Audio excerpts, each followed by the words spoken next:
In this video, we're reviewing Guillermo del Toro's Frankenstein and raising ourselves from the dead with a powerful riff on a classic called The Corpse Reviver number 1818. Today, on the Martini Shot.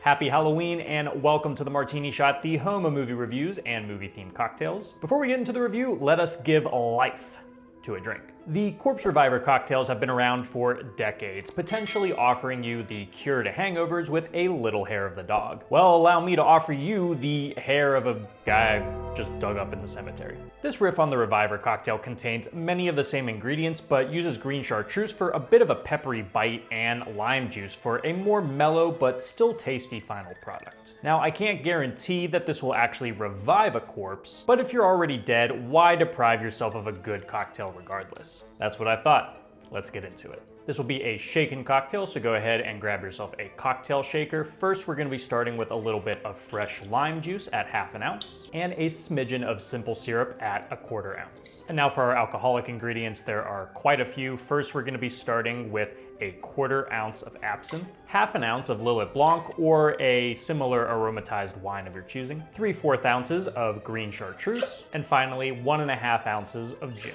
Go ahead and throw some ice in your shaker and shake to chill. Once you're done, go ahead and strain your drink into a cocktail glass. I'm gonna be using this nice little Nick and Nora I just got for my birthday. And if you'd like to garnish, you can take 2 lime wheels and kind of skewer them in the shape of a spiral. Kind of reminds me of the coils found in a lot of Dr. Frankenstein's machinery. And there you go, now you have Corpse Reviver number 1818. As expected, super spirit forward, but not overwhelmingly so. That lime juice does a very good job at making this a lot more palatable. It might be a tad surprising, but those very light grape notes that come from the Lillet Blanc pair very, very well alongside the more harsher, peppery notes of that green chartreuse. The green chartreuse truly is the dominant flavor in the bunch, but that Lillet Blanc and the lime juice do a good job at kind of reeling that back, so it's not the only thing you're tasting. And as you may expect, the absinthe kind of comes in just a little bit underneath with those anise flavors. I guess you could look at this as being a cross between a Corpse Reviver number 2 and a Last Word. Both of those just happen to be some of my absolute favorite cocktails of all time. And overall, they make for a great flavor pairing. Dare I say, it would actually be something you want to reach for when you're a little hungover in the morning. Now that we have our drink, let's get right into the review. Way back in my days of being a stupid high schooler who tried to coast his way through, Mary Shelley's Frankenstein was one of the rare books that actually managed to hold my attention. It's a grim tale filled with mad science, violence, and a lot of people telling the story to someone else rather than recounting it to the audience. Even though Frankenstein is one of the most recognizable and wrongfully named icons of horror, a lot of people may not know the whole story. Pop culture has certainly muddied the story plenty with its countless adaptations, but the good thing is that the novel itself does leave a lot open for interpretation.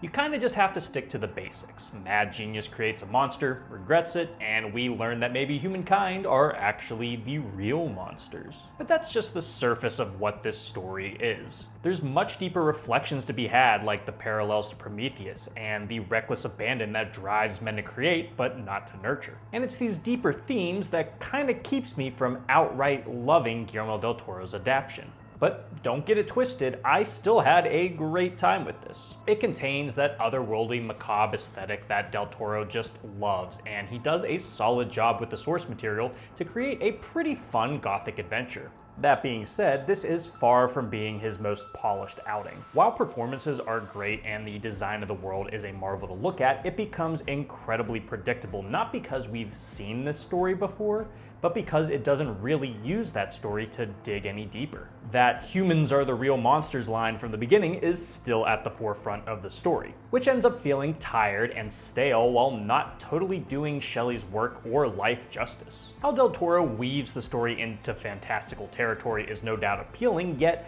at times the whole thing feels rather unlike the monster, not greater than the sum of its parts. What I will give the film credit for is how it parallels the journeys of Frankenstein and his creation. Victor, played eccentrically by Oscar Isaac, has been made hollow after the death of his mother when he was young.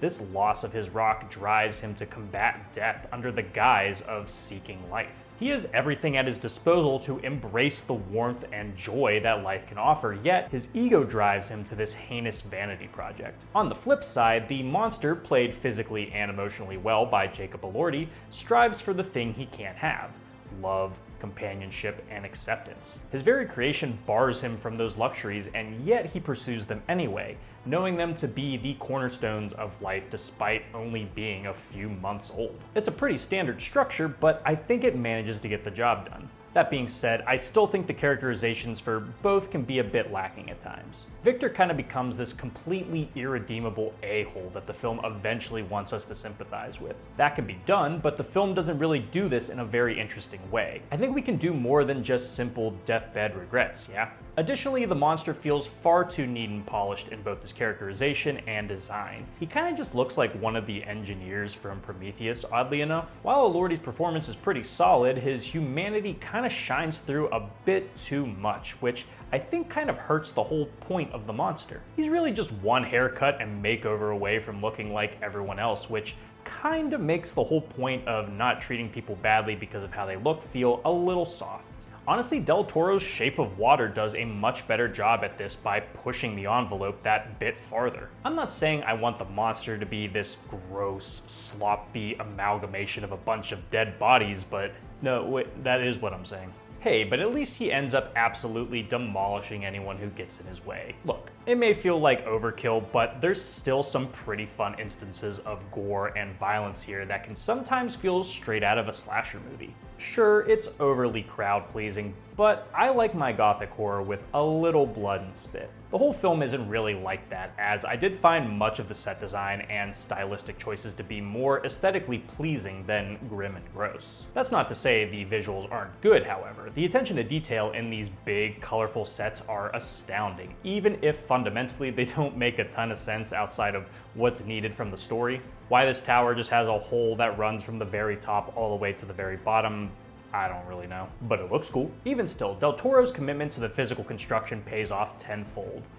but mostly just for the set design. I was kind of bummed by how much gaudy CG was in this thing. Sure, it makes sense for certain things like a pack of wolves attacking or some electrical explosions, but there were just some other uses that just kind of cheapen these scenes. Like near the beginning, Victor brings this half a man back to life very briefly. This feels like it could have been a very easy puppet or animatronic, but it's a very noticeable CGI creature whose rubberiness erases any and all shock of seeing a dead body come to life. I don't know if this was a Netflix request or what, but I do wish more practicality would have snuck its way in. So when it comes to adapting classic literature, it can take more than just copying pages to screen. It takes a fundamental understanding of the subtext to really make up for what you lose when you go from book to movie. I do think Del Toro has an emotional connection to this story, evident by his love of misunderstood outcasts that often lead his stories. He nails all of that fairly well, but at this point, do we really need to see this again? I think it's completely valid to just be satisfied with the man is the real monster story again, but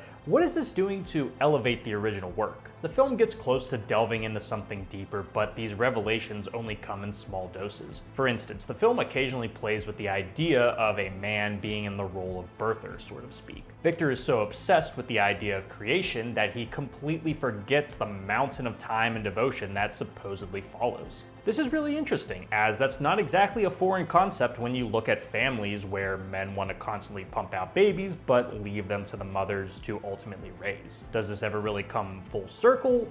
Not really. This film kind of has this issue where it becomes so wrapped up in the big grandness of itself that it forgets to bring the smaller details to the surface. This feels like the accomplishment of a lifelong journey for Del Toro, but in hindsight, it now feels like he's already accomplished this through his other work. That's why 2025's Frankenstein can sometimes feel like a retread from the director. It's stylistic and grand like we'd expect, but it ultimately doesn't do enough for the director's body of work, nor for Mary Shelley's opus. It's a fun film that certainly gets the gist of what the original novel was trying to say, but as a whole, it only feels skin deep. I did enjoy it for what it's worth, but book purists may unfortunately need to keep looking. Might I suggest Julia Ducournau giving a crack at it? I think she's got the level of freak this story needs. I had a good time with this, so I'm giving it 3.5 glasses of milk out of 5, but we'll see where it ultimately lands with me in time. Guys, thank you so much for tuning into this episode of the Martini Shot. If you saw Frankenstein, let me know what you thought about it down in the comments. If you like what you saw here and would like to see more, don't forget to like, subscribe, and follow me across all social media channels. Those links are down in the description below. If you enjoy movie reviews and movie-themed cocktails, be sure to check out my website, martinishot.blog. Until next time, thank you again for watching. I'll see you in the next one. Live deliciously, but please remember to drink responsibly. And happy Halloween.